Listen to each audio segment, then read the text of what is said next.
Hello everyone, कैसे हैं आप? आपका आपके YouTube channel Digvijay commerce classes पर एक बार फिर से स्वागत है। हम आपके लिए अपने इस YouTube channel Digvijay commerce classes पर बीकॉम के सिलेबस के कंपलसरी सब्जेक्ट बिजनेस इकोनॉमिक्स की पूरी एक सीरीज लेके आ रहे हैं, जिसमें एक तरफ से आपको हर एक कॉन्सेप्ट, पूरे रूल्स क्लियर कराए जाएंगे। अगर आप बीकॉम के या एमकॉम के छात्र हैं तो आपके हर एक सब्जेक्ट, चाहे वो थ्योरेटिकल सब्जेक्ट हो या न्यूमेरिकल सब्जेक्ट हो, यहाँ इस प्लेटफॉर्म पर आपको अवेलेबल मिलेगा। तो प्यारे दोस्तों, अगर आप अपनी वो पढ़ाई, क्लासरूम या ऑफलाइन पढ़ाई का जो अंदाज आप ढूंढते हैं, वो चाहते हैं, उससे बेहतर तरीके से हम आपको यहाँ इस प्लेटफॉर्म पर ला कर देंगे। हमें ये पता है कि एक स्टूडेंट अपने टीचर से क्या चाहता है। हम पिछले 14 वर्षों से बच्चों के अभूतपूर्व प्रेम में ही रहे हैं। हम आपके बीच में रहकर हमने कोचिंग चलाई है, तो हमें ये पता है एक स्टूडेंट अपने टीचर से क्या चाहता है। हम आपकी समस्या का समाधान एक स्टूडेंट के नज़रिए से करेंगे।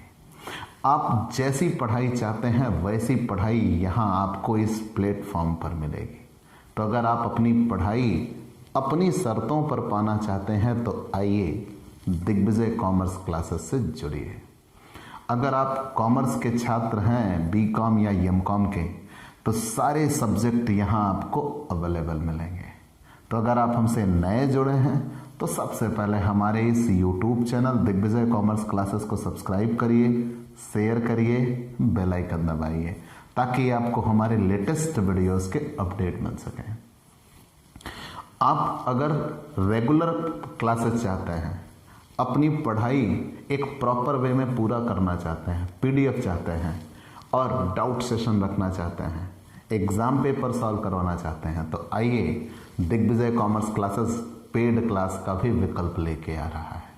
आप हमसे पेड क्लास पाने के लिए हमारे व्हाट्सएप नंबर पर व्हाट्सएप करिए, मैसेज करिए, आपको पेड क्लास की पूरी जानकारी दे दी जाएगी, जिसमें बहुत थोड़े से शुल्क का भुगतान करके आप हमसे एक रेगुलर क्लास पाते हैं।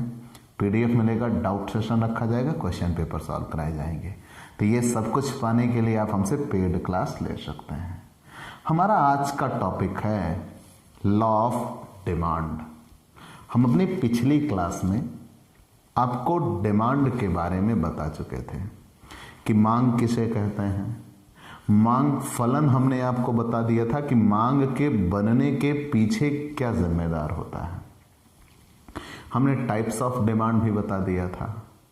अगर हम डिमांड की ही बात करें तो मैंने ये बताया था, मांग से आशय वस्तु या सेवा की वह मात्रा है जिसे उपभोक्ता एक बाजार में एक दिए हुए समय में व दी हुई कीमत पर खरीदने के लिए तैयार होता है। वही किसी निश्चित समय में किसी बाजार में एक वस्तु की मांग कहलाती है।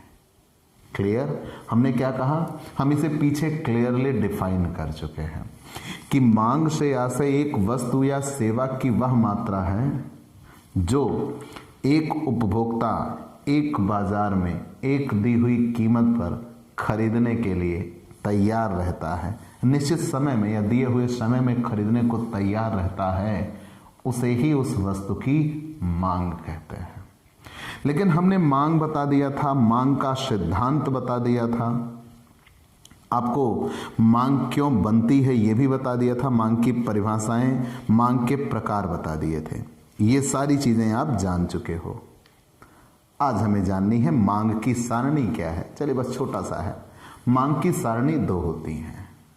ये पूछा जा सकता है और पूछा भी गया है, इसलिए हम इसका जिक्र कर दे रहे हैं। मांग की सारणी कितनी होती हैं? 2। व्यक्तिगत मांग सारणी और बाजार मांग सारणी।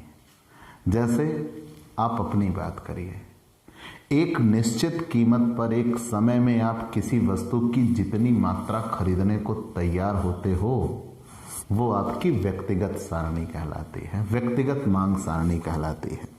मतलब वस्तु की विभिन्न कीमतों पर किसी एक उपभोक्ता वस्तु की मांग को बताने वाली सारणी को व्यक्तिगत मांग सारणी कहते हैं।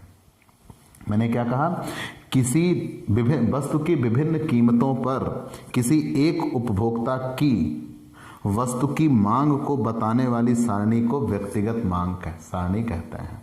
जैसे मान लीजिए कोई राम नाम का उपभोक्ता है और 15 रुपए कीमत पर वो 2 किलो सेब खरीदने को तैयार है।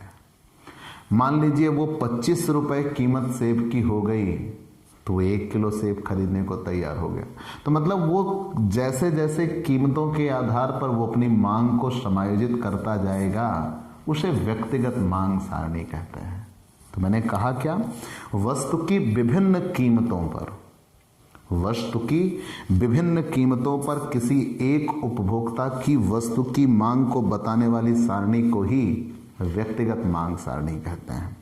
जैसे यहां किताब में दिया है सेब की कीमत प्रति किलो। मान लीजिए 10 रुपए किलो थी तो 4 किलो की मांग राम के द्वारा की जा रही थी। जैसे ही सेब की कीमत 8 रुपए प्रति किलो हो गई तो राम ने 6 किलो सेब की मांग करनी शुरू कर दी। तो उसने कहा हम ज़्यादा खरीदेंगे। फिर कहा गया जब 6 रुपए कीमत हो गई तो उसने 10 किलो सेब की मांग करना शुरू कर दिया और 4 रुपए प्रति किलो हो गई तो 16 किलो की मांग करना शुरू कर दिया। ये सिर्फ और सिर्फ राम की मांग को दर्शा रही है, तो उसे व्यक्तिगत मांग सारणी कहेंगे। तो मैंने क्लियर कट आपसे बताया कि मांग सारणी कितने प्रकार की होती हैं? 2। व्यक्तिगत मांग सारणी, बाजार मांग सारणी। व्यक्तिगत मांग सारणी किसे कहते हैं? जो किसी एक उपभोक्ता की विभिन्न कीमतों पर किसी एक वस्तु की मांगी जाने वाली मात्रा को बताता है, उसे व्यक्तिगत मांग सारणी कहते हैं। और ऐसे ही अगर कई उपभोक्ता हों और एक निश्चित कीमत पर किसी वस्तु की कितनी मात्रा वो खरीदने के लिए तैयार होते हैं, वो सबकी अलग अलग सारणी व्यक्तिगत मांग सारणी कहलाएगी। और जब सबको हम इकट्ठा जोड़ देंगे तो वही बाजार मांग सारणी कहलाती है। जैसे राम, श्याम, सुरेश, मोहन, सीता, गीता, सबकी अलग अलग मांग सारणी होगी और जब सबकी अलग अलग मांग सारणी को हम जोड़ देंगे तो ही क्या कहलाएगी? बाजार मांग सारणी कहलाती है।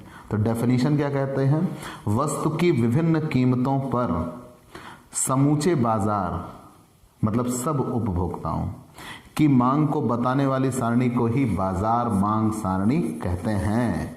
क्लियर? तो मतलब विभिन्न व्यक्तिगत मांग सारणी का जोड़ ही बाजार मांग सारणी कहलाता है। तो आप मांग सारणी बता लेंगे। अब अगर आपने मांग सारणी के कितने प्रकार बता दिए? 2। व्यक्तिगत मांग सारणी, बाजार मांग सारणी। तो मांग वक्र भी 2 होते हैं, एक व्यक्तिगत मांग वक्र और एक बाजार मांग वक्र। तो मांग वक्र भी कितने होते हैं? 2। मैंने आपसे क्या मांग वक्र से क्वेश्चन पूछा जा सकता है, तो मैंने यहां ये कहा कि जब मांग सारणी 2 प्रकार की होगी तो मांग वक्र भी 2 प्रकार का होगा, एक व्यक्तिगत मांग वक्र और एक बाजार मांग वक्र। व्यक्तिगत मांग वक्र जो वक्र वस्तु की विभिन्न कीमतों पर किसी एक व्यक्ति की मांग को बताता है, उसे व्यक्तिगत मांग वक्र कहते हैं। ठीक, फिर से जान लीजिए। जो वक्र आपको ऑब्जेक्टिव नजरिए से पेपर देना तो आप सिर्फ इतना जानिए कि मांग वक्र कितने प्रकार के होते हैं? 2। मांग वक्र सारणी कितने प्रकार की होती है, या मांग वक्र कितने प्रकार के होते हैं? 2। व्यक्तिगत मांग वक्र और बाजार मांग वक्र। ठीक है, तो व्यक्तिगत मांग वक्र में मैंने ये कहा कि जो वक्र वस्तु की विभिन्न कीमतों पर किसी एक व्यक्ति की मांग को बताता है, उसे व्यक्तिगत मांग वक्र कहते हैं। और जो वक्र वस्तु की विभिन्न कीमतों पर समूचे बाजार की मांग को बताता है, उसे बाजार मांग वक्र कहते हैं। और यह वक्र बाजार मांग सारणी के अनुसार बनाया जाता है और व्यक्तिगत मांग वक्र व्यक्तिगत मांग सारणी के अनुसार बनाया जाता है। चलिए, ये चीजें हमने जान लिया। ये हम पीछे बता भी चुके थे। आज का हमारा टॉपिक है लॉ ऑफ डिमांड, मांग का नियम। मांग का नियम आखिर है क्या? हमने मांग जाना, आज हमें मांग का नियम जानना है। सामान्यतया मांग की परिभाषा से ये स्पष्ट हो जाता है कि मांग एवं मूल्य में बड़ा ही घनिष्ठ संबंध होता है। ठीक है, हमने ये जाना कि मांग की परिभाषा में क्या था कि मांग से आशय या मांग या सेवा, मतलब किसी वस्तु या सेवा की मांग से आशय एक निश्चित कीमत पर एक निश्चित समय में किसी उपभोक्ता द्वारा जितनी वस्तु खरीदने के लिए वो तैयार होता है वही उस वस्तु की मांग कहलाती है। तो मतलब मांग की परिभाषा का अगर हम अध्ययन करें तो मांग की परिभाषा के अध्ययन से ये हमें पता लगता है कि मांग की परिभाषा में सबसे बड़ा रोल किसका दिखाया गया, मांग और कीमत का संबंध। तो हमने ये जाना कि मांग एवं मूल्य में बड़ा ही घनिष्ठ संबंध है, लेकिन ये घनिष्ठ संबंध मांग व मूल्य के इस परस्पर संबंध को ही मांग के नियम द्वारा व्यक्त किया जाता है। और ये संबंध कैसा भी है, मांग का नियम ये बताता है कि ऊंची कीमतों पर कम वस्तुओं की मांग की जाती है और नीची कीमतों पर अधिक वस्तुओं की मांग की जाती है। मतलब मांग का नियम ये बताता है कि यदि अन्य बातें समान रहें तो अधिक मूल्य पर कम वस्तुओं की मांग की जाएगी और कम मूल्य पर अधिक वस्तुओं की मांग की जाती है। मतलब निष्कर्षतः मांग का नियम ये आता है कि जैसे जैसे वस्तुओं की कीमतें बढ़ती जाती हैं वैसे वैसे वस्तुओं की मांग घटती जाती है और जैसे जैसे वस्तुओं की कीमतें घटती जाती हैं वैसे वैसे वस्तुओं की मांग बढ़ती जाती है। मतलब मांग और कीमत का विपरीत संबंध होता है, क्योंकि अगर कीमत बढ़ रही है तो मांग घटेगी और अगर कीमत घट रही है तो मांग बढ़ेगी। यही लॉ ऑफ डिमांड है। ठीक है, तो हमने ये जाना, अगर हम मांग मैं अगर फ्लैशबैक में चलूं तो मांग अगर हम पढ़ रहे हैं तो मांग की परिभाषा से ही स्पष्ट हुआ कि मांग और कीमत में बड़ा घनिष्ठ संबंध है। वहां ये जाना कि किसी वस्तु की बढ़ती हुई कीमतें उस वस्तु की मांग को कम कर जाती हैं। मतलब जब किसी वस्तु की कीमत बढ़ती है तो उसकी मांग घट जाती है और जब किसी वस्तु की कीमत घटती है तो उस वस्तु की मांग बढ़ जाती है। अर्थात वस्तु की कीमत और मांग का विपरीत संबंध होता है।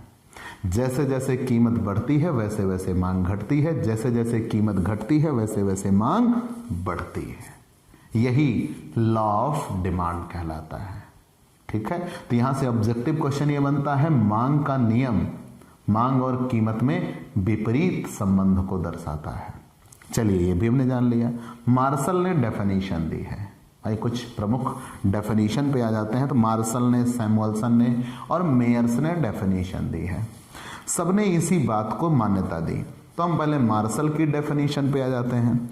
मार्शल ने यह कहा, किसी वस्तु की अधिक मात्राओं में बिक्री के लिए उसके मूल्य में कमी होनी चाहिए। मतलब इनका साफ तौर पर यह कहना था, अगर हमें किसी वस्तु की अधिक मात्रा बेचनी है तो उसकी कीमतों में कमी करनी पड़ेगी। मतलब इनका साफ ही, मार्शल का ये साफ कहना था, अगर हमें किसी वस्तु की बिक्री बढ़ानी है तो हमें उसकी कीमत घटानी होगी। अर्थात उसे अधिक ग्राहक मिल सकें, ताकि उसे अधिक ग्राहक मिल सकें। दूसरे शब्दों में, मूल्य के गिरने से मांग बढ़ती है और मूल्य के बढ़ने से मांग गिरती है। यह स्टेटमेंट मार्शल का रहा है। सैमुअल्सन ने कहा, यदि बाजार में किसी वस्तु की अधिक मात्रा प्रस्तुत की जाए तो अन्य बातों के इस यथास्थिर रहने पर कम मूल्य पर ही बेची जा सकती है। मतलब सबने शब्द अलग अलग चुने, लेकिन अंतिम निष्कर्ष सबने यही निकाला कि जैसे जैसे कीमत बढ़ती है वैसे वैसे मांग घटती है और जैसे जैसे कीमत घटती है वैसे वैसे मांग बढ़ती है। Law of demand. ठीक है, चलिए ये जान लिया। लेकिन अगर परिभाषाओं की व्याख्या की जाए तो अपने मांग की परिभाषा जाना था। अगर हम एक फ्लैशबैक पे चलते हैं तो मैंने आज की क्लास में आपको क्या क्या बताया, क्योंकि भाई हमें एक्सप्लेन करना पड़ता है। जब एक्सप्लेन हो जाए तो हम एक शॉर्ट नोट में आगे बढ़ चलेंगे। तो मैंने ये बताया मांग, कि मांग के बारे में आपने ये जाना कि किसी दिए हुए समय में, आप ऐसा भी कह सकते हो मांग से आशय एक वस्तु या सेवा की वह मात्रा है जो एक उपभोक्ता निश्चित समय में निश्चित कीमत पर खरीदने के लिए तैयार होता है। तो एक उपभोक्ता निश्चित समय में निश्चित कीमत पर एक वस्तु की जितनी मात्रा खरीदने के लिए तैयार होता है वही उस वस्तु की मांग कहलाती है। हमने ये पीछे पढ़ा दिया था, लेकिन हमें ये याद था कि हमने मांग सारणी नहीं पढ़ाई। तो मांग सारणी के बारे में भी हमने बताया। मांग सारणी कितने प्रकार की होती हैं? 2। व्यक्तिगत मांग सारणी, बाजार मांग सारणी। व्यक्तिगत मांग सारणी किसी एक उपभोक्ता की विभिन्न कीमतों पर एक वस्तु की खरीदी गई मात्रा को बताती है। जैसे राम की मांग सारणी, श्याम की मांग सारणी, सुरेश की मांग सारणी, ये व्यक्तिगत मांग सारणी होती है। ठीक। और जब हम सभी व्यक्तिगत मांग सारणी का अध्ययन कर लें, मतलब सभी व्यक्तिगत मांग सारणी अगर हम जोड़ देते हैं तो उसे बाजार मांग सारणी कहा जाता है। मतलब हम ऐसा कह सकते हैं विभिन्न व्यक्तिगत मांग सारणी का योग ही बाजार मांग सारणी कहलाता है। फिर हमने मांग वक्र का अध्ययन किया। तो जैसे मांग व्यक्तिगत सारणी या मांग सारणी 2 प्रकार की होती है, व्यक्तिगत मांग सारणी और बाजार मांग सारणी, एग्जैक्ट उसी प्रकार से मांग वक्र भी 2 प्रकार का होता है, व्यक्तिगत मांग वक्र और बाजार मांग वक्र। व्यक्तिगत मांग वक्र क्या होता है? जो वक्र वस्तु की विभिन्न कीमतों पर किसी एक व्यक्ति की मांग को बताता है उसे व्यक्तिगत मांग वक्र कहते हैं, और जो व्यक्तिगत मांग सारणी के अनुसार बनाया जाता है। ठीक है। और बाजार मांग वक्र, जो वक्र वस्तु की विभिन्न कीमतों पर समूचे बाजार की मांग को दर्शाता है उसे बाजार मांग वक्र कहते हैं, और ये बाजार मांग सारणी के अनुसार बनाया जाता है। फिर हम आ गए लॉ ऑफ डिमांड पर, मांग का नियम। तो हमने ये बताया कि मांग की परिभाषा से यह स्पष्ट रहा कि मांग और कीमतों का बड़ा घनिष्ठ संबंध है। मांग और कीमतों का बड़ा घनिष्ठ संबंध है। कैसा? वहां यह स्पष्ट हुआ कि एक उपभोक्ता कम कीमत पर ज्यादा वस्तु खरीदने को तैयार होता है और ज्यादा कीमत पर वो कम वस्तुएं खरीदने को तैयार होता है। मतलब जैसे जैसे वस्तुओं की कीमतें बढ़ती जाती हैं वैसे वैसे मांग घटती जाती है, और जैसे जैसे वस्तुओं की कीमतें घटती जाती हैं वैसे वैसे मांग बढ़ती जाती है। मतलब मांग और कीमत का विपरीत संबंध होता है। फिर हमने मार्शल की परिभाषा दिया। तो मार्शल की परिभाषा में यह कहा गया किसी वस्तु की अधिक मात्रा में बिक्री के लिए उसके मूल्य में कमी होनी चाहिए ताकि उसे अधिक ग्राहक मिल सके। इन्होंने साफ तौर पर कहा, दूसरे शब्दों में मूल्य के गिरने से मांग बढ़ती है और मूल्य के बढ़ने से मांग गिरती है। ये मार्शल का स्टेटमेंट था। फिर आगे सैमुअल्सन ने कहा कि यदि बाजार में किसी वस्तु की अधिक मात्रा प्रस्तुत की जाए तो अन्य बातों के यथास्थिर रहने पर कम मूल्य पर ही अधिक मात्रा बेची जा सकती है। मतलब अंत में यही निष्कर्ष निकलता है कि सबने शब्द तो अलग अलग चुने, लेकिन अंतिम निष्कर्ष सबका यही रहा कि कम कीमत पर अधिक वस्तुएं बिकेंगी और अधिक कीमत पर कम। उसे ही मांग का नियम बना दिया गया। लेकिन अगर हम इसकी व्याख्या और करें तो पहली चीज, अन्य बातें समान होनी चाहिए। ये अन्य बातें क्या है? आप किसी वस्तु की मांग का सीधा संबंध किससे निकाल रहे हैं? कीमत से। मान लीजिए वस्तु की मात्रा बदल जाए तो तब तो कीमत बढ़ जाएगी ना भाई। जैसे आप किसी वस्तु का 10 केजी सामान खरीद रहे थे, 12 केजी खरीदिए। जब मात्रा ज़्यादा खरीदी है तो पैसे भी तो ज़्यादा देने पड़ेंगे।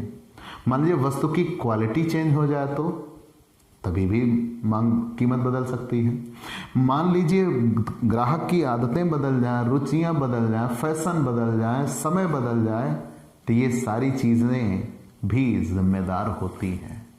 तो अगर हमें लॉ ऑफ डिमांड पढ़ना है तो इन सारी चीज़ों को हमें स्थिर मानना होगा कि अन्य बातें समान रहने पर।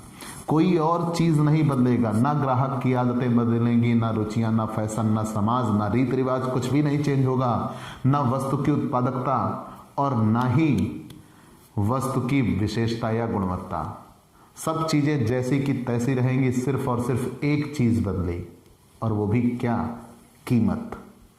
तब वस्तु की मांग में जो प्रभाव होगा उसे लॉ ऑफ डिमांड कहेंगे। ठीक है। दूसरा, विपरीत संबंध मांग और मूल्य के, मतलब मांग मूल्य के विपरीत दिशा में बदलती है। कैसे? When price is up then demand is down, when price is down then demand is up. मतलब दोनों के बीच विपरीत संबंध होता है। कीमत का गिरना मांग का बढ़ना होता है, कीमत का बढ़ना मांग का गिरना होता है। कंफर्म? तो मांग और कीमत का विपरीत संबंध दर्शाया गया है, और कोई आनुपातिक संबंध नहीं होता। ये प्रवृत्ति बताती है कि कीमतें बढ़ेंगी तो मांग घटेगी, लेकिन ये कतई नहीं कहा जाता कि कीमतें जितने प्रतिशत बढ़ रही हैं मांग उतने ही प्रतिशत गिरेगी। मतलब अगर ये कहा जाए कि किसी वस्तु की कीमत 10% बढ़ गई तो उस वस्तु की मांग 10% गिर जाए, ये हो सकता है, लेकिन हमेशा ये होगा ऐसा बिल्कुल नहीं कहा जाएगा। मतलब कीमत का बढ़ना मांग के गिरने की प्रवृत्ति होती है, लेकिन आनुपातिक नहीं होती कि जितनी प्रतिशत कीमत बढ़ी है उतने ही प्रतिशत मांग घटेगी, या जितने प्रतिशत कीमत घटी है उतने ही प्रतिशत मांग बढ़ेगी। मतलब आनुपातिक संबंध नहीं होता, सिर्फ ये एक प्रवृत्ति का द्योतक होता है। मैंने कहा कि आप इसे एक लोगों की वो इंटेंसिटी नापते हो, टेंडेंसी नापते हो कि वो ऐसा करते आ रहे हैं कि जब कीमत बढ़ जाती है तो मांग घट जाती है, और जब कीमत घट जाती है तो मांग बढ़ जाती है। बाकी उसका कोई एक पैमाना नहीं होता। ठीक है, चलिए मान लिया। चूंकि मांग और मूल्य का आनुपातिक अथवा परिमाणिक संबंध नहीं होता, इसलिए मांग का नियम केवल एक प्रवृत्ति का द्योतक होता है। फिर मार्शल ने कहा कि मांग और मूल्य के संबंध की तुलना, ऑब्जेक्टिव क्वेश्चन है, मार्शल ने मांग और पूर्ति के नियम या मांग और पूर्ति के मूल्य के मांग एवं मूल्य के संबंध की तुलना, पूर्ति निकल गया सॉरी, ध्यान देना। मार्शल ने कहा मांग और मूल्य के संबंध की तुलना सीसा से के खेल से की है। सीसा का खेल जानते हो, वो जो बीच में एक स्तंभ होता है और एक पल्ले का एक हिस्सा इधर, एक छोर इधर होता है, एक छोर इधर होता है। जब ये गिरेगा तो ये उठेगा, और जब ये उठेगा तो ये गिरेगा। मतलब मार्शल ने मांग और मूल्य के संबंध की तुलना सीसा के खेल से किया है। ठीक है, क्योंकि मूल्य का गिरना मांग का उठना होता है, मूल्य का उठना मांग का गिरना होता है। ठीक है, चलिए मान लिया। तो यहां उदाहरण भी दिया हुआ है, यहां पे आपकी किताब में एक हम पढ़ देते हैं। भाई देखिएगा, हमारा नजरिया ऑब्जेक्टिव बना हुआ है, हम फिगर उतने डिस्क्राइब नहीं करने वाले। कारण यह है कि हमें ये रिटन एग्जाम नहीं देना, हम अपनी वरीयता क्रम पे हैं, हम ये क्लासेस ऑब्जेक्टिव एग्जाम के लिए तैयार कर रहे हैं। लेकिन अगर आप रिटन एग्जाम आपका है तो आपके लिए मददगार होंगी, 90% मददगार होंगी। लेकिन अगर आप ऑब्जेक्टिव नजरिए से पेपर देने जा रहे हैं कंपटीशन बेस्ड पे, तो ये आपके लिए ही बनाई गई है। ठीक है, तो ध्यान देना। जैसे यहां पे आपकी बुक में एक टेबल दिया गया है, टेबल यह है, मैंने बीसी सिन्हा की किताब को बेहतर माना है, हम उन्हीं किताब की बात करते हैं। यहां इन्होंने संतरे के मूल्य और मांग की मात्रा को बताया। मान लीजिए संतरा 35 रुपए में था, तो इन्होंने कहा 2 किलो खरीदा गया। फिर इन्होंने कहा संतरा 30 रुपए का हो गया, तो संतरा 3 किलो खरीदा गया। फिर इन्होंने कहा संतरा 25 रुपए का हो गया, तो संतरा 5 किलो खरीदा गया। तो इन्होंने यहाँ संतरे का मूल्य बताया है, प्राइस, और यहाँ संतरे की मात्रा बताई है, कितने केजी खरीदा गया। फिर इन्होंने कहा संतरा 35 रुपए में था, तो संतरा 2 किलो खरीदा गया। संतरा 30 रुपए में हो गया, संतरा 3 किलो खरीदा गया। संतरा 25 रुपए में हो गया, संतरा 5 किलो खरीदा गया। संतरा 20 रुपए में हो गया, संतरा 8 किलो खरीदा गया।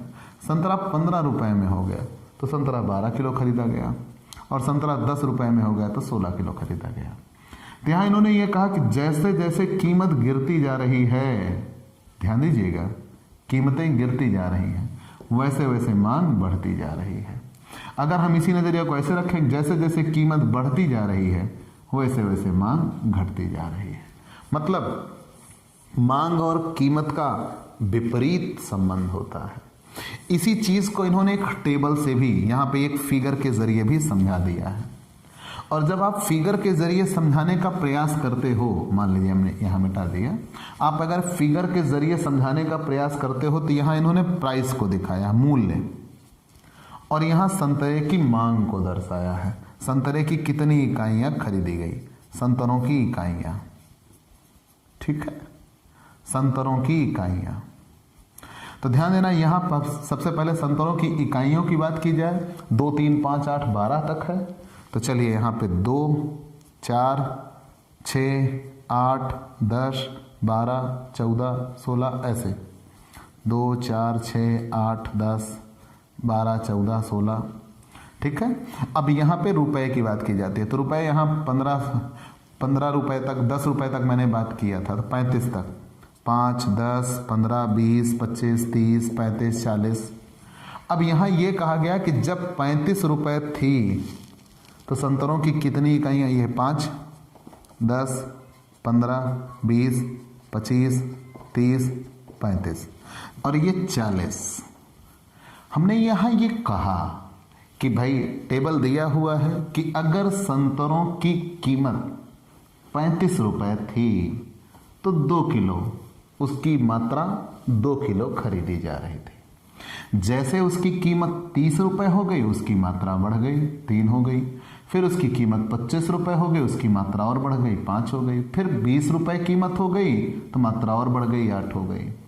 तो मतलब यहां हम देखें कि अगर उसकी कीमत 35 रुपए थी, 35 के सामने उसकी मात्रा 2 किलो खरीदी जा रही थी, ठीक है ना। फिर जैसे उसकी कीमत 30 हो गई तो उसकी मात्रा 3 हो गई। तो यहां 2 और 4 के बीच में उसकी मात्रा खरीदी जाएगी, मतलब कितनी, 3, ठीक है ना, 2 और 4 के बीच में। फिर जैसे ही उसकी मात्रा 25 हो गई, कीमत 25 रुपए हो गई, तो मात्रा कितनी खरीदी जाने लगी, 5, 4 और 6 के बीच में खरीदी जाएगी, ये रही 5। फिर उसके बाद जैसे ही उसकी कीमत 20 हो गई तो उसकी मात्रा 8 खरीदी जाने लगी, 20 रुपए पर उसकी मात्रा 8 खरीदी जाने लगी। फिर अगर जैसे ही उसकी कीमत 15 रुपए हो गई तो उसकी मात्रा कितनी खरीदी जाने लगी, 12। यहाँ 15 के सामने 12 पे पहुंच जाएंगे। तो इन्हीं बिंदुओं को जब हम मिला देते हैं, आप एकदम एग्जैक्ट, जब आपकी पेंसिल से और पटरी की सहायता से आप बनाइएगा तो एग्जैक्ट ये बराबर बनेगा। तो मैंने ये कहा, इन्हीं बिंदुओं को जब मिला दिया जाता है, आप एकदम स्पष्ट रूप से ऐसे बनाइएगा, तो जब इन्हीं बिंदुओं को मिला दिया जाएगा तो ये ऐसा बनेगा कि 35 रुपए पर 2, 30 रुपए पर 3, 25 रुपए पर 5 और 20 रुपए पर 8, ठीक है, और 15 रुपए पर 12। ये इतना आप इसे यहां से ऐसे मिला भी सकते हो, ठीक है, एक रेखा के साथ आप इसे यहां मिला भी सकते हो कि 35 रुपए पर कितनी मांग खरीदी जा रही थी। यहाँ पे ये डिमांड कर्व है। 35 रुपए पर कितनी रेखा, कितना, 2 किलो। फिर उसके बाद 30 रुपए पर कितना, 3 किलो। ऐसे ही आप मिलाते हुए चले आइएगा। फिर 25 रुपए पर कितना, 5 किलो। यहाँ पे ऐसे ऐसे ऐसे आप बनाते हुए चले जा सकते हैं। 20 रुपए पर कितना, 8 किलो, ठीक है। 15 रुपए पर कितना, 12। मतलब आप ऐसे ही मिला दीजिएगा तो कहीं कोई दिक्कत ना हुई, तो आप ये मांग वक्र आसानी से बना सकते हैं। तो जब ये चीजें निकल के तैयार हो गई, बन जाएगा। क्योंकि आप जब स्केल की सहायता से बनाएगा तो एग्जैक्ट एकदम आपका सही बनेगा। तो हमने आपसे ये बताया कि जो मांग वक्र होता है वो नीचे की ओर झुका हुआ रहता है। ऐसा क्यों? क्योंकि हमने ये देखा कि कीमतें जैसे जैसे बढ़ती जाएंगी वैसे वैसे मांग घटती जाती है, और कीमतें जैसे जैसे घटती जाती हैं वैसे वैसे मांग बढ़ती जाती है। और मांग वक्र एक उपभोक्ता कम कीमत पर ज़्यादा वस्तु खरीदने को तैयार होता है और ज़्यादा कीमत पर कम वस्तु खरीदने को तैयार होता है। जब ये चीज़ें हमने जान लिया तो हमें अब ये जानना होगा कि आखिर ऐसा होता क्यों है कि मांग वक्र ऊपर से नीचे की ओर झुका हुआ क्यों होता है। ठीक है, आपने ये जाना। एक तो ऑब्जेक्टिव क्वेश्चन ये बनता है मांग वक्र कैसा होता है, तो मांग वक्र ऊपर से नीचे की ओर झुका हुआ होता है। एक ऑब्जेक्टिव क्वेश्चन ये है कि मांग वक्र कैसा होता है, ऊपर से नीचे की ओर झुका हुआ, या जिसे ढालू भी कहते हैं, स्लोपी, ऊपर से नीचे की ओर झुका हुआ होता है। लेकिन अब जब ऊपर से नीचे की ओर झुका हुआ होता है तो कोई कारण होगा ना कि मांग वक्र ऊपर से नीचे की ओर झुका हुआ होता है, लेकिन क्यों? तो पहला, ह्रासमान सीमांत तुष्टिगुण नियम लागू होता है। क्या?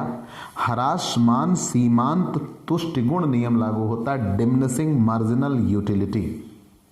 जैसे आप एक उदाहरण समझिए कि एक उपभोक्ता बाजार में अगर 9 रुपए कीमत है तो चॉकलेट की 1 इकाई खरीदेगा। अगर 7 रुपए कीमत हो गई तो 2 इकाई खरीद लेता है। 5 रुपए अगर कीमत हो गई तो 3 इकाई खरीदेगा, और अगर 3 रुपए कीमत हो गई तो 4 इकाई खरीद लेगा।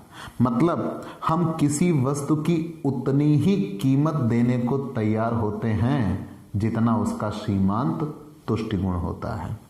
और आगे जैसे यह नियम हमें बताता है कि जब किसी वस्तु की मात्रा बढ़ जाती है तो उसका सीमांत तुष्टिगुण कम हो जाता है, और उपभोक्ता किसी वस्तु का मूल्य उसके सीमांत तुष्टिगुण से अधिक देने के लिए तैयार नहीं रहता।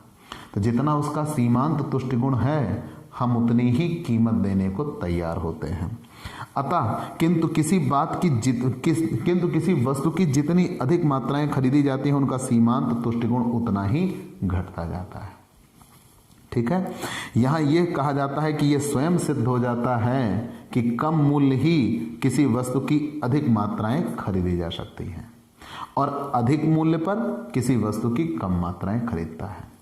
मैंने आपसे यह कहा कि ह्रासमान सीमांत तुष्टिगुण इस बात को यह सिद्ध करता है कि जैसे जैसे हम मांग वक्र की बात करते हैं कि जैसे जैसे कीमत घटती जाएगी वैसे वैसे अधिक वस्तुएं खरीदी जाएंगी, और जैसे जैसे कीमत बढ़ती जाएगी वैसे वैसे कम।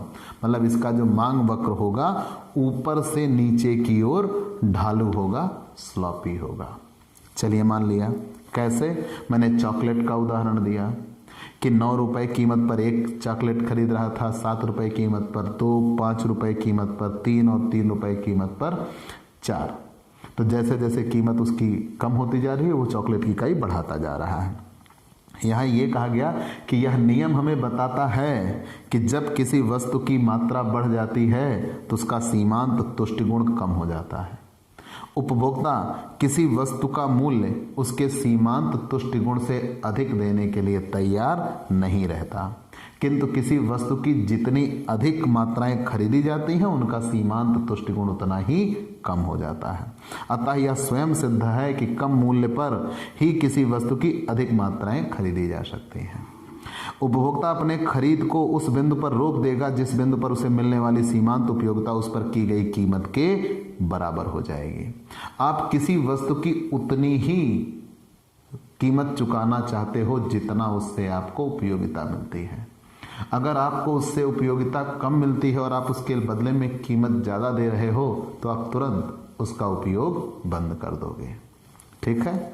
दूसरा, प्रतिस्थापन प्रभाव। ये बहुत बड़ा फैक्टर है। प्रतिस्थापन प्रभाव क्या है? अगर मान लीजिए बाजार में किसी एक वस्तु की कीमत घट जाती है तो मूल्य आकर्षक बन जाती है। जैसे आप बिजली का उदाहरण ले सकते हो, सबसे सटीक उदाहरण है। जब आप बिजली का उदाहरण ले सकते हो, आप सब्जियों के क्षेत्र में भी इसे लागू कर सकते हो। जैसे मटर के दाम सस्ते हो जाए तो हम मटर के कई सारे आइटम खरीदना शुरू कर सकते हैं। और दूसरी चीज़ ये है कि हम उसे अन्य चीज़ें भी बनाना शुरू कर देंगे जो उस समय हमारे बेसिक नीड्स में नहीं। चलो हम अचार भी बना लें, ये कर लें, वो कर लें, एक्सेट्रा एक्सेट्रा। वैसे आप बिजली का उदाहरण ले सकते हो। कि जिस चीज की कीमत घट जाती है ना, वो ज्यादा अट्रैक्टिव दिखने लगती है, वो ज्यादा मूल्य आकर्षक हो जाती है। जब बिजली के मूल्य घटेंगे तो लोग ये सोचेंगे चलो यार बिजली पे हीटर से खाना बनाना शुरू कर देते हैं, या चलो हमने बिजली से ही पानी गर्म करने का साधन ले लिया, ब्लोअर ले आ लिए, मतलब क्योंकि बिजली सस्ती हो रही है।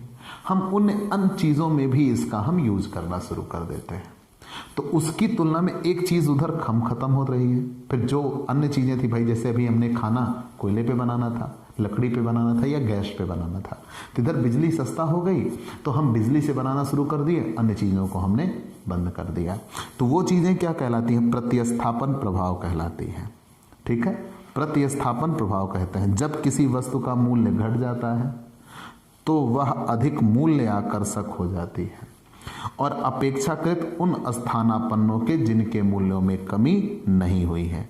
उपभोक्ता निश्चित ही अन्य वस्तुओं की अपेक्षा उस वस्तु को अधिक खरीदना पसंद करेगा जो उस वस्तु की मांग बढ़ जाएगी। कंफर्म? चलिए तीसरा, आय प्रभाव। आय प्रभाव कैसा होता है? आय प्रभाव ये दिखाता है कि अगर किसी वस्तु की मूल्य में कमी हो रही हो तो उसकी तुलना में हमारी आय बढ़ी हुई दिखने लगती है। मान लीजिए आपकी आय 20,000 रुपये है और अभी बाजार में महंगाई के हालात हैं या ऐसे हालात हैं कि आप अपने परिवार का पालन पोषण कर ले रहे हो, लेकिन जब कभी बाजार में वस्तुएं सस्ती हो जाएंगी तो उधर आपकी आय 20,000 है ना, तो उसमें से कुछ पैसे आपको बचते हुए दिखेंगे, तो आप उसे अन्य चीज़ों की ओर लगाना शुरू कर देते हो। तो वो चीज़ें, वस्तु के मूल्य में कमी होने से उपभोक्ता की वास्तविक आय बढ़ जाती है और इसके विपरीत मूल्य में वृद्धि होने से उपभोक्ता की वास्तविक आय कम हो जाती है और उसे वो अपने उपभोग की इकाइयों में फिर कमी करना शुरू कर देता है। भाई जब आपके पास आय बच रही है तो आप उसे अन्य सामान में लगाना शुरू कर दोगे, और जब आपके पास आय कम हो जा रही है तो आप जो जरूरत के सामान भी खरीद रहे थे उसको भी खरीदना कम कर दोगे। क्रेताओं की संख्या में परिवर्तन, ये भी सबसे बड़ा कारण हो सकता है। अगर खरीदारों की संख्या में परिवर्तन हो गया तो मतलब नंबर ऑफ बायर्स अगर बदल गए, पहले 5 खरीदार थे अब 10 खरीदार हो गए, तो संभव है ज़्यादा इकाइयाँ खरीदी जाएंगी। फिर वहाँ अन्य चीज़ें जिम्मेदार नहीं होती। मतलब ये है कि भाई हमारे पास परिवार में लोग कम थे तो हमने कम सामान खरीदा, लोग ज़्यादा हो गए तो हमने ज़्यादा सामान खरीदा। ये प्रोफेसर मेयर्स ने कहा है। ठीक है, चलिए ये हमने जान लिया। और प्रतिस्थापन प्रभाव और आय प्रभाव दोनों प्रोफेसर हिक्स की देन है। याद रखिएगा, ये ऑब्जेक्टिव क्वेश्चन है। प्रतिस्थापन प्रभाव और आय प्रभाव ये दोनों प्रोफेसर हिक्स की देन है और क्रेताओं की संख्या में परिवर्तन प्रोफेसर मेयर्स की देन है। ठीक है, चलिए हमने जान लिया।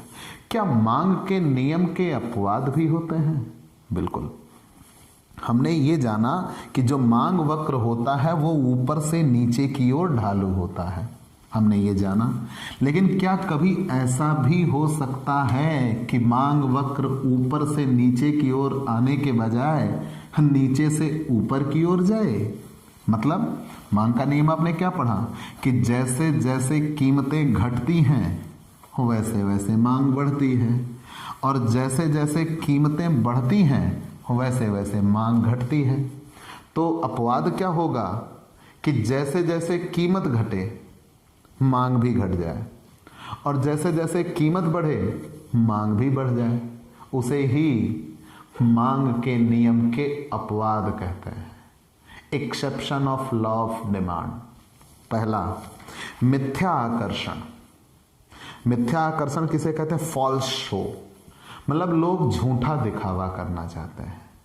कुछ लोगों की ये सनक होती है, मैं सनक ही कहता हूं, कि कम कीमतें हैं तो हम सामान नहीं खरीदेंगे, ये घटिया सामान होगा, और हम ज़्यादा कीमत है तो ये बढ़िया सामान होगा। मतलब केवल वो मिथ्या आकर्षण होता है, दिखावा मात्र होता है। वही सामान हम बड़े से मॉल में जाकर खरीद लेंगे जो अच्छी ब्रांडिंग के साथ आया होगा, हम उसे खरीद लेंगे, और वही सामान एक फुटपाथ पर बिकता हुआ दिखाई दिया तो नहीं खरीदेंगे। वो केवल मिथ्या आकर्षण होता है, दिखावा होता है। तो वहां पर भी कम कीमतों पर सामान नहीं खरीदा जाता, महंगी कीमतों पर सामान खरीदा जाता है। ये एक सबसे बड़ा कारण होता है। दूसरा कारण ये होता है मूल्य वृद्धि की आशंका। अगर हम किसी वस्तु के बारे में ये प्रेडिक्शन रखते हैं कि निकट भविष्य में उस वस्तु के मूल्य बढ़ सकते हैं, अगर ये हमारी सोच है कि इन फ्यूचर उस वस्तुओं के मूल्य में वृद्धि होगी, तो अगर हमारी ये सोच बनती है कि उस वस्तु के मूल्य में वृद्धि होगी, तो हम उसकी ज़्यादा से ज़्यादा इकाइयाँ खरीद के रख लेना चाहते हैं। नमक के बारे में ऐसा हुआ था कुछ दिन पहले। मतलब ये अफवाहें उड़ी कि भाई नमक की कीमतें, नमक शॉर्टेज होने वाली है, लोगों के पास नमक नहीं होगा, तो लोगों ने ज़्यादा से ज़्यादा नमक खरीद के रखना चाहा। तो 200-200 रुपये किलो तक नमक बिक गया था। बिहार वगैरह में ऐसा बहुत हुआ था। तो यहाँ क्या होता है कि मूल्य वृद्धि, ऐसा भी हो सकता है कि अगर किसी वस्तु के बारे में लोग ये सोच रहे हैं कि भविष्य में इसके मूल्य और बढ़ जाएंगे, तो आज ही खरीद के रख लो। अज्ञानता, कभी कभी ऐसा भी होता है कि हमें किसी वस्तु की सही जानकारी नहीं होती। जैसे 1914 के विश्व युद्ध के पूर्व ब्रिटेन में चित्रों की एक पुस्तक प्रकाशित की गई, जिसका मूल्य 10 रुपये 6 पैसे रखा गया था। उस समय उस पुस्तक की बहुत कम प्रतियां बिकी, लेकिन युद्ध के पश्चात वही पुस्तक 3 पाउंड 3 शिलांग मूल्य पर प्रकाशित की गई, तो उस पुस्तक की बहुत सी प्रतियां बिक गईं। इसका कारण यह मालूम होता है पुस्तक का मूल्य ऊंचा होने के कारण ही लोगों ने अधिक मात्रा खरीदा। मतलब लोग अज्ञानता के शिकार होते हैं, उन्हें परफेक्ट नॉलेज नहीं होता और वो कम कीमत पर कम सामान खरीदते हैं और ज़्यादा कीमत पर ज़्यादा सामान खरीदते हैं। गिफिन का विरोधाभास नियम। अब यहाँ सर रॉबर्ट गिफिन, गिफिन माने होता घटिया, तो सर रॉबर्ट गिफिन आए। रॉबर्ट गिफिन ने कुछ ऐसी बातें की, फिर उन्होंने श्रेष्ठ अनाज और मोटे अनाज की तुलना की। उन्होंने ये कहा कि अगर लोगों के पास आय है तो फिर वो मोटा अनाज नहीं खरीदेंगे, फिर वो पतले अनाज की ओर चले जाएंगे, और अगर लोगों के पास आय नहीं है तो मोटा अनाज या निकृष्ट वस्तुएं, घटिया वस्तुएं, इंफीरियर गुड्स खरीदना पसंद कर देंगे। तो उन्होंने यह विरोधाभास नियम तैयार किया। इन्होंने कहा कि सर्वप्रथम कुछ ऐसी वस्तुओं की ओर ध्यान आकर्षित किया जो निम्न कोटि की थी, और इनकी मांग कीमत कम होने पर कम हो जाती है। जब बाजार में कीमतें कम होंगी तो इनकी भी मांग घट जाएगी। क्यों? क्योंकि वहां पे ये होता है फिर उपभोक्ता की जो आय है वो बच जाएगी, और जब वो आय बच जाएगी तो फिर वो घटिया सामान खरीदने के बजाय बढ़िया सामान खरीदना शुरू कर देगा। ठीक है, तो ये गिफिन का विरोधाभास नियम था। फिर से जान लीजिए, गिफिन ने ये कहा कि अगर उपभोक्ता के पास कम आय है तो घटिया सामान खरीदेगा, मोटा सामान, मोटा अनाज, इंफीरियर गुड्स, और अगर उसके पास आय ज़्यादा है तो वो सुपीरियर गुड्स खरीदेगा। और उसी नियम को इन्होंने इस तरीके से बताया कि अगर बाजार में मान लीजिए वस्तुओं की कीमतें गिर जाएं, तो जब बाजार में वस्तुओं की कीमतें गिर जाएंगी तो उसका आय जो होगा, वास्तविक आय बढ़ जाएगी, तो फिर वो घटिया अनाज के बजाय बढ़िया अनाज खरीदना शुरू कर देगा। ठीक है, वस्तु की किस्म में सुधार। अगर ऐसा हो कि वस्तु की क्वालिटी बदल जाए, तो वस्तु की क्वालिटी अगर बदल जाए, अगर क्रेता ये सोचने लगे कि यार वस्तु की क्वालिटी बदल गई, तो जब वस्तु की क्वालिटी बदलने की सोच अगर हमारे मन में आ जाती है तो भी हम उस वस्तु को ज़्यादा खरीदने लगते हैं। ठीक है, आपातकालीन स्थिति। अगर ऐसे हालात हों कि देश में आपातकाल घोषित हो सकता है, किसी देश का दूसरे देश से युद्ध हो सकता है, तो आपातकाल की स्थिति में भी हम किसी वस्तु की ज़्यादा मात्रा खरीदने को तैयार हो जाते हैं, रख लेते हैं कि आगे कुछ समय तक हमें नहीं मिलने वाली वस्तुएं तभी खरीद के रख लिया जाए। ठीक है, और यहाँ कुछ वस्तुएं ऐसी भी होती हैं जो आधुनिक जीवन में प्रदर्शनकारी वस्तुएं होते हुए भी अनिवार्यता का सम्मान प्राप्त किए हुए हैं, जैसे गाड़ी वगैरह। आज ये हमारी नेसेसरी में बन चुका है, लेकिन थी तो ये प्रदर्शनकारी वस्तुएं। ऐसी वस्तुओं को यू सेक्टर वस्तुओं की संज्ञा दी गई है। ध्यान देना, ऐसी वस्तुएं जो प्रदर्शनकारी वस्तुएं थी लेकिन वर्तमान में हमारे लिए आवश्यकता की वस्तुएं बन गई। इस प्रकार की कीमतों में वृद्धि होने के बावजूद मांग बढ़ती जाती है। जैसे स्कूटर की मांग स्कूटर की कीमत में वृद्धि के बावजूद भी बढ़ती जा रही है, उसे यू सेक्टर की वस्तुएं कहते हैं। ठीक है, मतलब यू सेक्टर की वस्तुएं किन्हें कहा जाता है? जिनकी मतलब वो मांग तो बढ़ रही है, कीमतें बढ़ रही हैं, मांग भी बढ़ रही है। ये प्रदर्शनकारी वस्तुएं थी, हमारे लिए आवश्यकता की वस्तु नहीं थी, लेकिन फिर भी आज ये हमारे लिए बहुत उपयोगी बन चुकी हैं। उन्हें यू सेक्टर कहते हैं। चलिए, ये इतना आपने जान लिया। तो मांग के नियम के बाद, मांग के नियम में मैंने बताया उपभोक्ता की आय स्थिर रहती है, उपभोक्ता की रुचि, आदत और प्रचलित फैशन में कोई परिवर्तन नहीं होता, वस्तु की किस्म में कोई परिवर्तन नहीं होता, वस्तु का कोई स्थानापन्न बाजार में नहीं होता, भविष्य में वस्तु के दुर्लभ होने की संभावना नहीं रहती। तो ये सारी बातें, अन्य बातें जब समान होंगी तभी मांग का नियम अप्लाई होगा, नहीं तो मांग का नियम अप्लाई नहीं होगा। 4 छोटी छोटी बातें और जान लीजिए। मांग का विस्तार किसे कहते हैं? जब किसी वस्तु की अन्य बातें समान रहे, केवल कीमत में कमी हो तो उस वस्तु की मांग बढ़ जाती है, उसे मांग का विस्तार कहते हैं। हमने क्या कहा? जब अन्य बातें समान हो, केवल वस्तु की कीमत में परिवर्तन हो तो उसे मांग का, कीमत में परिवर्तन हो तो उसकी अधिक मात्रा खरीदी जाती है तो उसे मांग का विस्तार कहते हैं। अन्य बातें समान रहने पर, वस्तु की कीमत में परिवर्तन होने पर, कीमत कम होने पर वस्तु की अधिक मात्रा अगर खरीदी गई तो उसे मांग का विस्तार कहते हैं। ठीक है। लेकिन मांग में वृद्धि किसे कहते हैं? हम दोनों अलग गवाते हैं। मांग में विस्तार अलग कहते हैं और मांग में वृद्धि अलग है। मैंने क्या कहा? मांग में विस्तार किसे कहेंगे? अन्य बातें समान हैं, केवल कीमतें घट रही हैं तो बाजार में उस वस्तु की ज्यादा मात्रा खरीदी जा रही है, उसे मांग में विस्तार कहते हैं। और मान लीजिए कीमतों में कोई परिवर्तन ना हो, कीमतें ज्यों की त्यों हैं, फिर भी अधिक मात्रा खरीदी जा रही है, तब उसे मांग में वृद्धि कहते हैं। या मान लीजिए कीमतें बढ़ रही हैं, फिर भी वस्तु की अधिक मात्रा खरीदी जा रही है, कीमतें बढ़ रही हैं फिर भी उतनी ही मात्रा खरीद। आप ये से 2 नजरिए समझ लीजिए। ऐसा कहिए, मांग में वृद्धि क्या है कि कीमतें ज्यों की त्यों हैं, लेकिन हमने ज्यादा सामान खरीद लिया, तब उसे मांग में वृद्धि कहेंगे। और मान लीजिए कीमतें बढ़ रही हैं, फिर भी हम जितना सामान खरीद रहे थे उतना ही सामान खरीद रहे हैं, तो उसे भी मांग में वृद्धि कहते हैं। ठीक है, मतलब ये 2 नजरिया होता है। तो मांग में विस्तार किसे कहेंगे? मैंने बताया ना कि मांग में विस्तार अलग हुआ, मांग में वृद्धि अलग हुआ। मांग में विस्तार कब होता है? कि जब कीमत गिरे, ज्यादा वस्तुएं खरीदी जाएं, तो उसे मांग में विस्तार कहते हैं। अन्य बातें समान रहने पर वस्तु की कीमत कम हुई तो वस्तु की ज्यादा मात्रा खरीदी गई, उसे मांग में विस्तार कहेंगे। मांग में वृद्धि किसे कहेंगे? कि वस्तु की कीमतों में कोई परिवर्तन नहीं हुआ, फिर हम उसकी ज्यादा मात्रा खरीदने लगे, वो मांग में वृद्धि है। या वस्तु की कीमतें बढ़ रही हैं, फिर भी हम जितना सामान खरीद रहे थे उतना ही खरीद रहे हैं, उसे भी मांग में वृद्धि ही कहा जाता है। ठीक है, क्योंकि नियम तो यह है कि अगर वस्तु की कीमतें बढ़े तो मांग गिर जानी चाहिए ना, लेकिन मांग नहीं गिरी तो उसे भी मांग में वृद्धि कहेंगे। ठीक है, तो मांग में वृद्धि कब कब? वस्तु की कीमतें बढ़ें फिर भी मांग स्थिर बनी रहे, या वस्तु की कीमतों में कोई परिवर्तन नहीं हुआ, मांग बढ़ा दिया। फिर हम आगे मांग का संकुचन। तो जैसा मांग का विस्तार था, पलट दीजिए कि अन्य बातें समान रहने पर अगर वस्तु की कीमतें बढ़ती हैं तो वस्तु की मांग में कमी आएगी, उसे ही मांग का संकुचन कहते हैं। कि जब वस्तु की कीमतें बढ़ें तो वस्तु की कम मात्रा खरीदी जाती है, उसे मांग का संकुचन कहते हैं। लेकिन मांग में कमी किसे कहते हैं?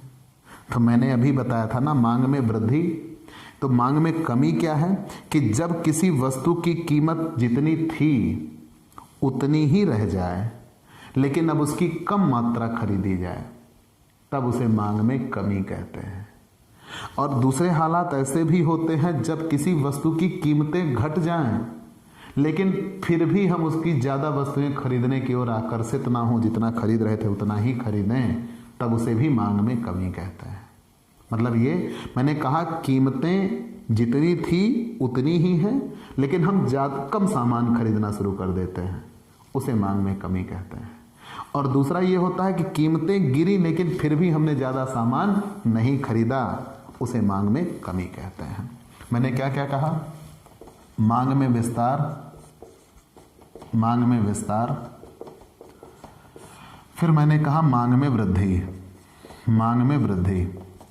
तो मांग में विस्तार पे मैंने क्या कहा कि मांग में विस्तार में यह था कि कीमतें कम हुई, कीमत घटी, तो हमने वस्तु की ज़्यादा मात्रा खरीदी, वस्तु की ज़्यादा मात्रा खरीदी। तो जब वस्तु की ज़्यादा मात्रा खरीदी तो उसे विस्तार कहा गया, ठीक है ना। लेकिन मांग में वृद्धि क्या था? कीमत नहीं बदली, कीमत नहीं बदली, कीमत जितनी थी उतनी ही रह गई, हमने ज़्यादा मात्रा खरीद ली। तो जब कीमत जितनी थी उतनी ही रह गई लेकिन हमने ज़्यादा मात्रा खरीद ली तो उसे भी वृद्धि कहेंगे, ज़्यादा मात्रा खरीदी। लेकिन यहाँ ऐसा भी हो गया, कीमत बढ़ी, कीमत बढ़ी, लेकिन हमने मात्रा घटाई नहीं, मात्रा हम जितना खरीद रहे थे, मात्रा जितनी थी उतना ही खरीदा, मात्रा जितनी थी उतनी ही खरीदा, ठीक है ना। तब उसे भी मांग में वृद्धि कहते हैं, ठीक है। और इसी को बदल दीजिए, अपोजिट कर दीजिए, क्या? मांग में संकुचन। तो मांग में संकुचन किसे कहते हैं? मांग में संकुचन। तो मांग में संकुचन यह है कि कीमत बढ़ी, अन्य बातें समान होने पर कीमत बढ़ी, और कीमत बढ़ने से वस्तु की ज़्यादा कम मात्रा, कीमत बढ़ी तो वस्तु की कम मात्रा हमने खरीदा। तो जब वस्तु की कम मात्रा खरीदी गई तो उसे कीमत में संकुचन कहते हैं, ठीक, मांग में संकुचन कहते हैं। जब कीमत बढ़ी लेकिन वस्तु की कम मात्रा खरीदी गई, कीमत बढ़ी और उसकी वजह से वस्तु की कम मात्रा खरीदी गई तो उसे मांग में संकुचन कहेंगे। तो मांग में कमी किसे कहते हैं? मांग में कमी, सामान्यतः लोग एक ही अर्थ लगाते हैं लेकिन दोनों हैं अलग अलग। मांग में कमी, मांग में कमी किसे कहा जाता है? कीमत नहीं बदली लेकिन फिर भी हम उसकी कम वस्तुएं खरीदना शुरू कर दिए। कीमत जैसी थी वैसी ही रह गई लेकिन हमने कम वस्तुएं खरीदी। जब हमने कम वस्तुएं खरीदी तब उसे मांग में कमी कहा गया, ठीक है, कि कीमत नहीं बदली लेकिन फिर भी हम कम सामान खरीदना शुरू कर दिए। और दूसरा, कीमत उसकी घटी लेकिन फिर भी हमने अपनी मांग बढ़ाया नहीं, मांग ज्यों की त्यों रह गई, मांग में परिवर्तन नहीं किया, तब भी उसे मांग में कमी कहेंगे। क्योंकि ये सोच बनती है कि अगर कीमत घटी है तो मांग बढ़ जानी चाहिए। तो ये मांग के नियम के कुछ विशेष बातें थी। उम्मीद है आपको बेहतर तरीके से समझ में आया होगा।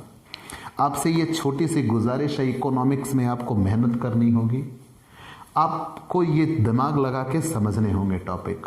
आप एक बार में ही इसके परम विद्वान नहीं हो सकते, तो आप बार बार इसको समझिए, गहराई से समझिए। मैंने इसीलिए इनको बताया, 2-2, 3-3 बार रिपीट किया और अंत में आके लिख भी दिया। भाई इंटेंशन क्या होती है? कीमत घटी ना तो मांग बढ़नी चाहिए, लेकिन यहाँ ये कह रहा है कीमत घटी लेकिन फिर भी हमने मांग नहीं बढ़ाया, तो भी तो घाटा ही हुआ।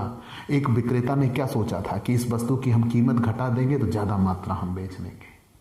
कीमत भी घटा दिया और मात्रा भी ज़्यादा नहीं बिकी, तो मांग में कमी ही तो हुई। यहाँ यह है कि कीमत उसने बदली नहीं लेकिन लोग कहना छोड़ो यार इसे नहीं खरीदते, तो भी उसके लिए बदलाव हुआ। आप ऐसे नज़रिए से सोचिएगा तो आपको तुरंत समझ में आ जाएगा। यहाँ आइएगा, मांग में वृद्धि।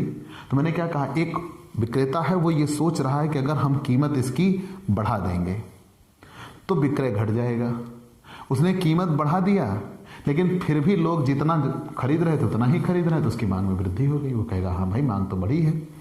कीमत नहीं बदली, कीमत जैसी थी वैसी ही रह गई लेकिन फिर भी लोग उससे ज़्यादा सामान खरीदने लगे, तो मांग में वृद्धि कहलाती है, ठीक है। तो आपको ये क्लास कैसी लगी हमें ज़रूर बताइएगा। आपके लाइक और कमेंट का इंतज़ार रहेगा। आप हमसे पेड क्लास ले सकते हैं। पेड क्लास पाने के लिए आप हमारे व्हाट्सएप नंबर पर व्हाट्सएप करिए, मैसेज करिए, आपको पेड क्लास की पूरी जानकारी दे दी जाएगी, जिसमें आप बहुत थोड़े से शुल्क का भुगतान करके हमसे एक रेगुलर क्लास पाते हैं। PDF मिलेगा, डाउट सेशन रखा जाएगा, क्वेश्चन पेपर सॉल्व कराए जाएंगे। तो ये सब कुछ पाने के लिए आप हमसे पेड क्लास ले सकते हैं। और अगर आप हमसे नए जुड़े हैं तो सबसे पहले हमारे इस YouTube channel Digvijay commerce classes को सब्सक्राइब करिए, शेयर करिए, बेल आइकन दबाइए, ताकि आपको हमारे लेटेस्ट वीडियोस के अपडेट मिल सके। तो आज की क्लास में इतना ही। अगले दिन हम आपके लिए लॉ ऑफ सप्लाई लेके आएंगे, पूर्ति का नियम। तो आज की क्लास में इतना ही। चलते हैं दोस्तों, बाय बाय दोस्तों।